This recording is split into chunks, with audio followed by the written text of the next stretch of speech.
ലോക സിനിമയിൽ പോലും മുമ്പ് ഉണ്ടായിട്ടില്ലാത്ത, ഇനി ഉണ്ടാകാൻ സാധ്യതയില്ലാത്ത അപൂർവ കാഴ്ചയ്ക്കാണ് മോളിവുഡ് സാക്ഷ്യം വഹിക്കുന്നത്. ഇന്ത്യൻ സിനിമയിലെ മാസ്റ്റർ ക്രാഫ്റ്റുമാരിൽ ഒരാളായ പ്രിയദർശൻ തൻ്റെ 100ാമത്തെ സിനിമ കഴിഞ്ഞ ദിവസം അനൗൺസ്മെന്റ് ചെയ്തിരുന്നു. മോഹൻലാലാണ് ഈ പ്രോജക്റ്റിലെ നായകൻ. തൻ്റെ ആദ്യ സിനിമയിലത്തെയും 100ാം സിനിമയിലത്തെയും നായകൻ ഒരാളാകുന്ന അപൂർവ നേട്ടമാണ് ഈ ചിത്രത്തിലൂടെ പ്രിയദർശൻ സ്വന്തമാക്കിയത്.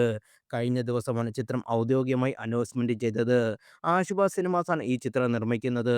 മുൻ സിനിമകളിൽ നിന്ന് വ്യത്യസ്തമായി മ്യൂസിക്കൽ ഡ്രാമ ജോണറിലാകും ചിത്രം പ്രാധാന്യം നൽകുന്നത് എന്ന് പ്രിയദർശൻ പറഞ്ഞു. എന്നാൽ ഈ അനൗൺസ്മെന്റിന് പിന്നാലെ സോഷ്യൽ മീഡിയയിൽ പുതിയൊരു ചർച്ച ആരംഭിച്ചിരിക്കുകയാണ്. മമ്മൂട്ടി, ഖാലിദ് റഹ്മാൻ കൂട്ടുകെട്ടിലൊരുങ്ങുന്ന മട്ടാഞ്ചേരി മാഫിയ എന്ന ചിത്രത്തിന് മറുപടിയാണ് ഈ പ്രോജക്റ്റ് എന്ന് ചിലർ അഭിപ്രായപ്പെടുന്നു.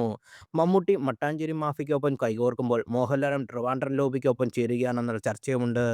കോളേജ് കാലം മുതൽ തിരുവനന്തപുരത്ത് നഗരത്തിൽ സൊറ പറഞ്ഞും ക്രിക്കറ്റ് കളിച്ചും നടന്ന ഒരു കൂട്ടം യുവാക്കൾ പിന്നീട് ഒന്നിച്ച് സിനിമകൾ ചെയ്യുന്ന കാഴ്ചയാണ് കണ്ടത്. മോഹൻലാൽ, പ്രിയദർശൻ, മണിയമ്പിള്ള രാജു, സുരേഷ് കുമാർ തുടങ്ങിയവരാണ് പൊതുവെ ട്രിവാൻഡ്രം റോൾ ബി എന്നറിയപ്പെടുന്നത്. താളവട്ടം, കിലുക്കം, ചിത്രം, ബോയിങ് ബോയിങ്, അഭിമന്യു, കാലാപ്പനി, വെള്ളാനകുടനാട് തുടങ്ങി നിരവധി ഹിറ്റ് ക്ലാസിക്കുകൾ ഒരുക്കിയ കോംബോയാണ് മോഹൻലാൽ, പ്രിയദർശൻ എന്നിവരുടേത്. ലോക സിനിമയിൽ വലിയൊരു ചരിത്ര നിമിഷം വെള്ളിത്തിരയിൽ കാണാൻ കാത്തിരിക്കുകയാണ് ആരാധകരും. താൻ കൈപിടിച്ചുയർത്തിയ യുവനിരയുടെ കൂടെ മമ്മൂട്ടി ഒരിക്കൽ കൂടി കൈകോർക്കുകയാണ്. ഖാലിദ് റഹ്മാൻ സംവിധാനം ചെയ്യുന്ന ചിത്രത്തിൽ വൻ താരനിരയും ഗംഭീര ടെക്നിക്കൽ ക്രൂ ആണ് അണിനിരക്കുന്നത്. നസ്രിനും ആസിഫ് അലിയും പ്രധാന വേഷത്തിലെത്തുന്ന ചിത്രത്തിൽ സംഗീതം റെക്സ് വിജയനാണ്. ഈ വർഷം തന്നെ ചിത്രം തിയേറ്ററിലെത്തുമെന്നാണ് റിപ്പോർട്ടുകൾ. മോഹൻലാൽ, പ്രിയദർശൻ കോംബോയിൽ ഒരുങ്ങുന്ന ചിത്രത്തിനും ആരാധകർ ഏറെയാണ്.